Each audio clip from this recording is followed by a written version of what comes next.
Hello, and welcome to our presentation about safe computing, viruses, and privacy. I'm Failor. Emilie Dieters. And Emilie Githens. So, our first question was, what are internet dangers? And internet dangers are things like viruses that can infect your computer and really take it down. Spam mail, which can be like chain letters, junk mail from websites, stuff like that. False advertisement that can mean you can click on it and it will charge you for stuff you didn't mean to get charged for, or get your information, stuff like that. Inappropriate information, so obviously pornography sites, things like that. Online predators, which are common in chat rooms and things of those kind of nature. And then identity theft, which can happen a lot with online shopping. The next question was, what is the Children's Internet Protection Act and what is the status of the act? And the Children's Internet Protection Act was passed by Congress in 2000, and it has to do with schools who get money from E-rate program for technology and stuff like that. And they have a set of guidelines that the schools have to follow as far as internet safety before they can benefit from the E-rate program. And some of the requirements are they have to filter certain things, such as things that are pictures that are obscene, pornographic, and harmful to minors.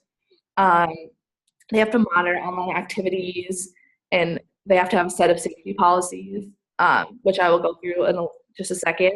And the students need to know what safe behavior online means and what they need to do to protect themselves against harmful internet behaviors. And the policies that the school must have include they have to deal with access to inappropriate materials by minors, the safety and security of minors using different types of direct electronic communications. So that can mean online chat rooms and email and stuff like that. Unauthorized access or unlawful activities that can be online gambling, pornography, etc. Unauthorized giving out, use, or spreading of personal info. So that's basically just not giving out people's information. And the restriction of access to harmful materials. So again, this could be anything from the obscene material, child pornography, etc. And the school and library cannot get any of the E-rate funding until they are for sure following all of these requirements, and they are like checked off, marked off if they're following all those requirements. The third question was, what is a computer virus or worm, and what can be done to guard against these hazards? I got this directly from an article, and I really liked how it explained it. And it says it's a program that replicates itself on computer systems by incorporating itself into other programs that are shared on a system. So it's when you download something and there's a bug going along with it that can just tear into your system and take it down. It's a lot more complex than most people understand, but it can do things like erase your file and crash your computer ultimately, and it really just defuncts your system and makes it really messy, and can put inappropriate stuff on your computer that you don't want there. There are virus scanning programs that are listed. If you go to the URL for the dangers in dangers of using the internet and are works cited, this source has different virus scan programs because that can you can put on your computer that go through every now and then and scan to see how your system's going, and will detect any viruses and help you work against those viruses and make them go away. And also you need to be aware of computer activity. So easily anything on the internet can trigger a virus, or if you click something, you can download something that you didn't mean to do.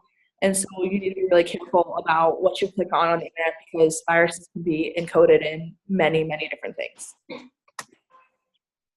The fourth question was tips for safeguarding personal information on the internet. And some of the tips that I found were getting a new password that is stronger or more unique than your last one and doesn't match any that you've ever had in the past. To close old email accounts that you no longer use, get rid of them, get them out of your computer if you haven't been on them in a while. Clean up your friends list of who can see your information. If you haven't talked to someone in a while, then they probably shouldn't be seeing your stuff. Going paperless. If you have any bank accounts still sending you mail, you can you just turn it on. Then if you get it all sent through email and stuff, that eliminates losing any paper that you have. Shred anything that you no longer need or that has to do with information on the internet. Turn on private browsing.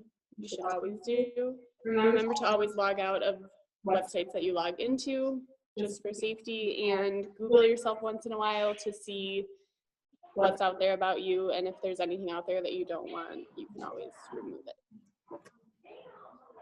The second question that I had was, has your privacy or someone else ever been violated, which would be hacking, and if so, what were the consequences and how could you prevent this?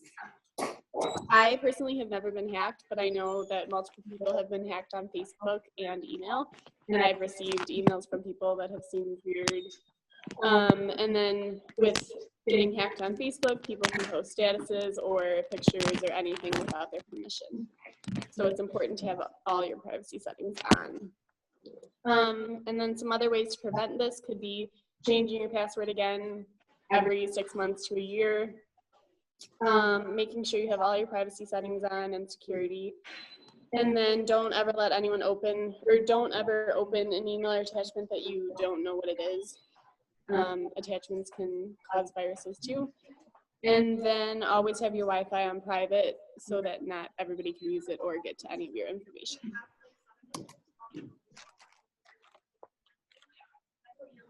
My questions were, it's so loud out there, I can't do it. My question was, what is filtering and blocking software? And filtering and blocking software are things you can put on your computer that block websites of various categories that you don't want your students seeing. These can be things like pornography, gambling, websites about drugs, violence, racism, websites containing malware, spyware, phishing, so things that can damage your computer. These softwares force a safe search on all major search engines.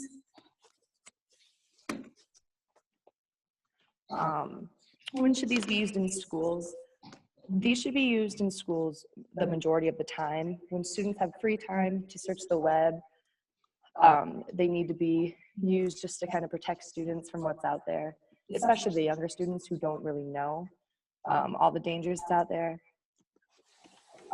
When kids are doing projects, they also need to be used just to kind of protect them from things you don't want them seeing.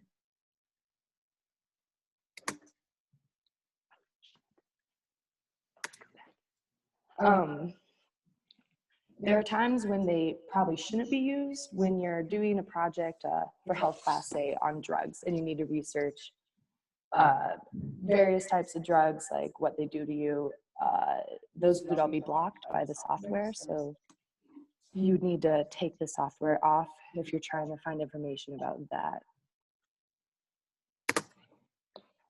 Rules for safety that you need to let your students know about. They should never share personal information online, so their name, address, school, phone number, etc. They shouldn't let other people know those things. They should never send pictures to people they don't know or email addresses they're not familiar with. They should keep their passwords private, except with their parents or teachers. They should change them regularly and make them difficult to guess. They should not open or reply to emails from unfamiliar emails from strangers, and they should immediately tell an adult or someone they trust if something uncomfortable happens that they're not sure how to respond. All right, and then this is our works cited page. So that's all the information we have. Basically, you just need to watch what you do on the internet, and it's better to be safe than sorry.